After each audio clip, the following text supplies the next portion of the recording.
दोस्तों आज हमने ये ढेर सारे मार्केट स्टाइल पकवान बनाकर तैयार करे। बनाने का तरीका इतना आसान है कि आप इसको बिना किसी झंझट बिना किसी थकान के बनाकर तैयार कर सकते। एक बार बनाइए, महीनों भर खाइए। तो चलिए आइए मिलकर बनाते हैं, देखते हैं इसको कुछ कैसे बनाना। हम आपके साथ कुछ टिप्स एंड ट्रिक्स भी शेयर करेंगे जिससे आपको बनाने में बहुत आसानी होगी। हम आपके साथ चाय के साथ खाइए, मेहमानों को खिलाइए, खुद खाइए या बच्चों को खिलाइए। झटपट बनने वाला बिना मेहनत के स्नैक्स शेयर करेंगे। ये हमारा 1 किलो मैदा है, उसको हम थोड़ा है इसका जो आटा गूंथते हैं ना, सबसे ज्यादा दिक्कत उसको में आती है। सब लोग सोचते हैं कि अरे मैदा गूंदेंगे उसमें बहुत सारा ही मेहनत लगेगी, तो नहीं दोस्तों, आज हम आपके साथ बहुत आसान तरीका ले आएंगे, भी शेयर करेंगे। ये हमने नमक डाल दिया है और मोइन डाल दिया है। मोइन को हम 1 कटोरी मोइन लिया, आधा कटोरी कि जी मैदे में हमारा ये 1 कटोरी मोइन था, लेकिन मैंने आधा ही ऐड किया। मोइन को हम अच्छे से मिक्स कर देंगे। ये देखिए मिनटों में मैदा मलता है, चाहे आप कितना भी मैदा गूंद कर तैयार कर लें। बस हमने मोइन को मिक्स कर दिया। अब हमें जितना पानी लगना होगा, ये हमारा गर्म पानी है। हमने आधी कटोरी मोइन लिया था और हम ये 1 कटोरी पानी लेंगे। बस पानी हम डाल के और हल्का सा मिक्स देते हुए मिक्स कर देंगे। और हम इसको अभी इसका परफेक्ट डो नहीं लगाएंगे, बस हम इसको रेस्ट करने के लिए रख देंगे। तो दोस्तों ये मैदा रेस्ट करने के बाद जब हम पकवान इसका बनाएंगे तो मेहनत भी मैदे को गूंथने में थोड़ा सा हमने इसको मिक्स कर दिया है, ताकि मुझे अंदाजा लग जाएगा कि मुझे और पानी कितना चाहिए।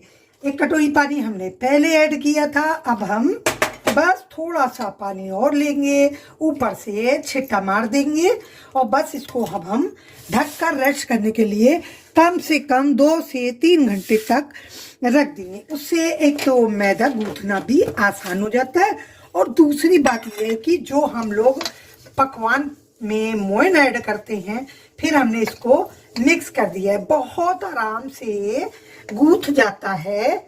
बस अब हम इसको मिक्स कर दिया है, रेस्ट करने के लिए हाथ का साफ कर लेंगे और रेस्ट करने के लिए हम रख देंगे।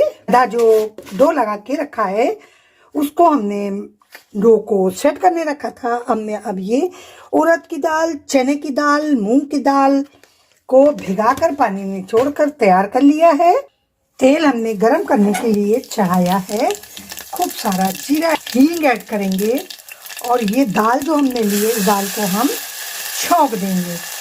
इसके अंदर अभी हम पानी बहुत ज़्यादा ऐड नहीं करेंगे। बिल्कुल नया और यूनिक स्नैक्स है, आप इसको बनाकर ट्राई जरूर कीजिएगा। पूरे बाजार में आपको इस तरीके का स्नैक्स ढूंढने को पर नहीं मिलेगा दोस्तों। दाल में हमको कुकर में हमने दाल ऐड लिए हैं, धनिया पाउडर लिया है, नमक लिया है, हल्दी पाउडर लिया है, गरम मसाला लिया है, कुटी लाल मिर्च लिया है, खटाई पाउडर लिया है और धनिया पाउडर लिया है। वो भी हम इसके अंदर ऐड कर देंगे, मिक्स देंगे। एक बार सारी चीजों को हम मिक्स दे देंगे।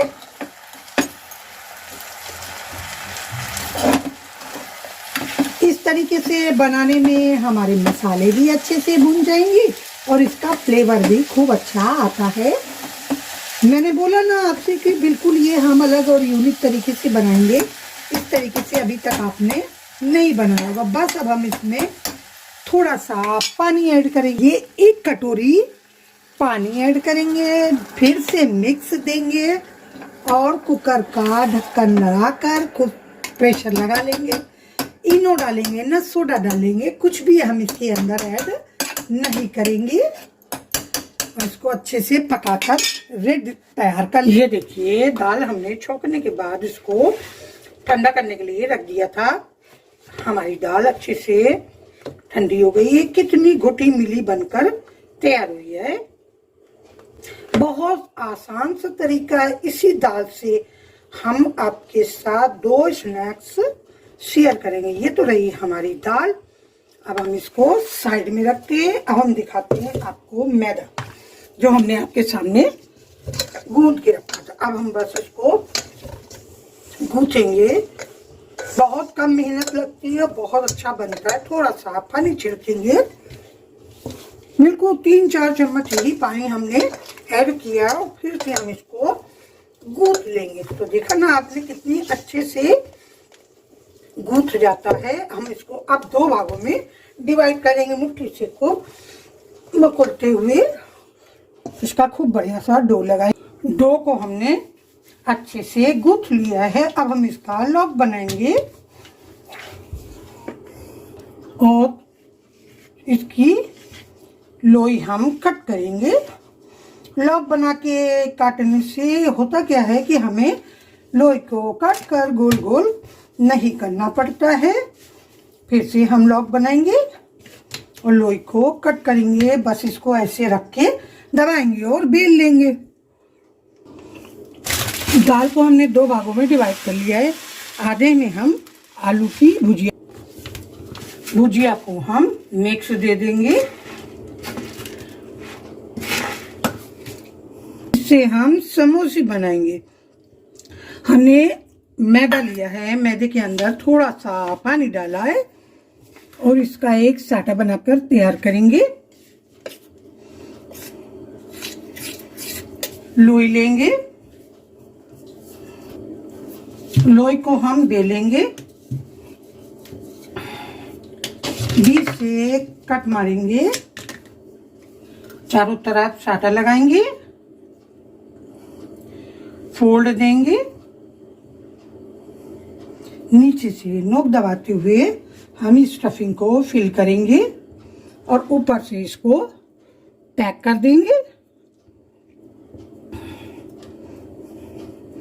इसी तरीके से हम पूरे बनाकर तैयार करेंगे। देखिए दिखाते हैं। देखिए लोई तो हमने आपके सामने कट करी थी, गोल करने की जरूरत नहीं पड़ती है।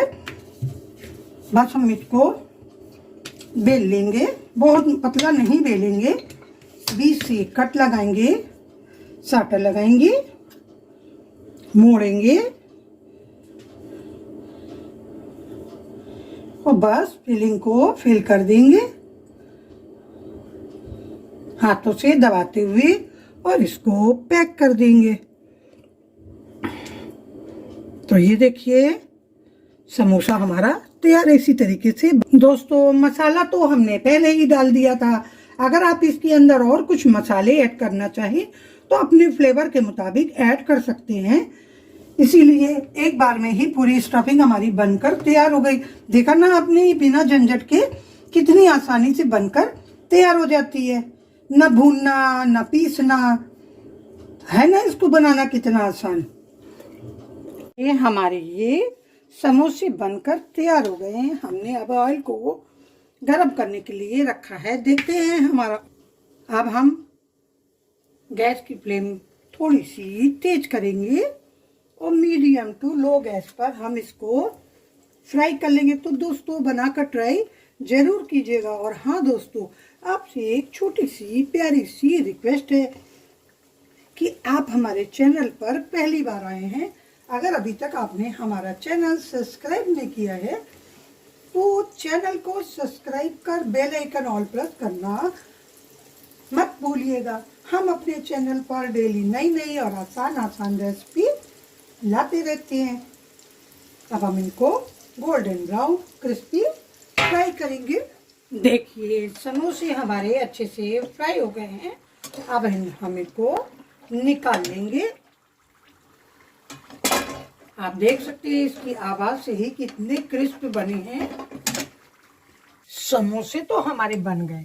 हमने लोई को डिवाइड किया था ना, अब हम फिर उसी बची हुई लोई को खूब बड़ा सा बेलेंगे।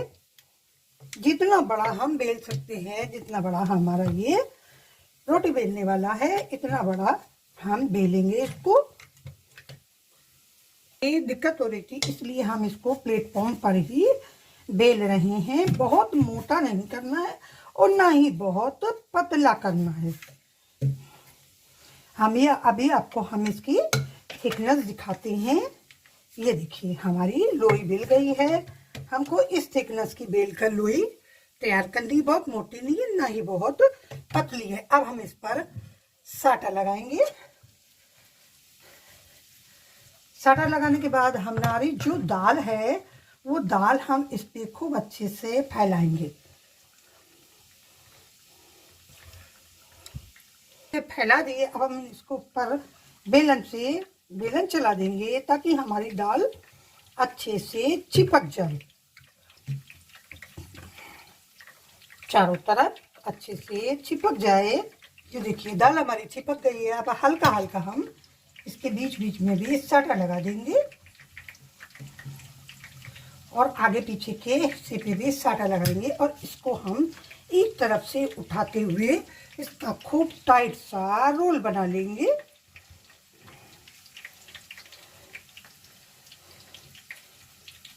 बराबर से मिलाते हुए इसका टाइट सा रोल बनाएंगे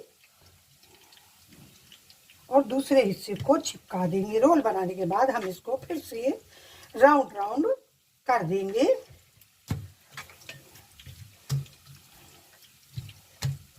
और इसके हम छोटे छोटे 1-1 इंच के पीसेस कट कर लेंगे।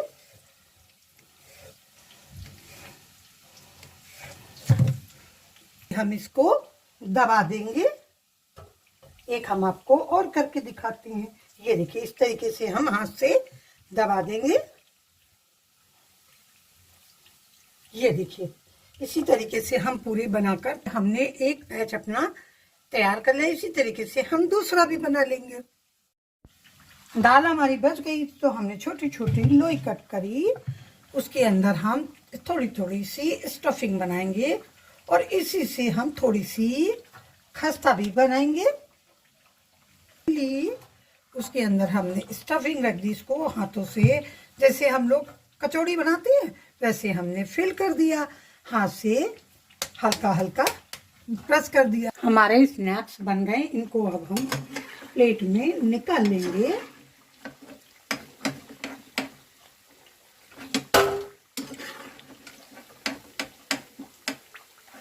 दोस्तों क्या बताएं, इसमें इतनी अच्छी खुशबू आ रही है। अब हमने जो ये खस्ते बेले हैं बने हैं, इनको बस हल्का हल्का सा बेलेंगे और हम फ्राई कर लेंगे।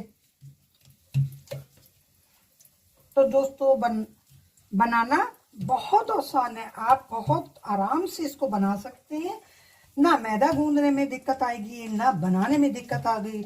और दोस्तों फिर से आपको याद दिला दे, अगर आपको हमारी मेहनत और हमारी रेसिपी पसंद आए तो प्लीज़ चैनल को सब्सक्राइब करना बिल्कुल मत भूलिएगा। हम अपने चैनल पर नई नई और आसान आसान रेसिपी लाते रहते। बस अब हम इनको भी फ्राई कर लेंगे। हमारी खस्ता कचौड़ी भी बनकर तैयार हो गई है। अब हम आपको सारी प्लेटिंग भी दिखाते हैं कितने अच्छे से हमारा स्नैक्स बनकर तैयार हो गया। इसको आप 1 महीने बनाइए और एक बार बनाइए, महीने भर तक खाइए। दोस्तों ये देखिए हमारा थोड़े से ही सामान में कितने सारा पकवान बनकर तैयार हो गया है। ये देखिए खूब क्रिस्प बना है। ये हमारी खस्ता है, ये हमारी भाकर बड़ी है और ये हमारे समोसे हैं। तो दोस्तों बनाइएगा, खाइएगा और कमेंट में बताना मत भूलिएगा कि आपको हमारी बनाई हुई रेसिपी कैसी लगती है और आप हमारा वीडियो कहाँ से वॉच कर रहे हैं। और हाँ, सब्सक्राइब नहीं किया तो सब्सक्राइब करना बिल्कुल मत भूलिएगा। मिलते हैं एक नए वीडियो के साथ। Thanks for watching, bye bye.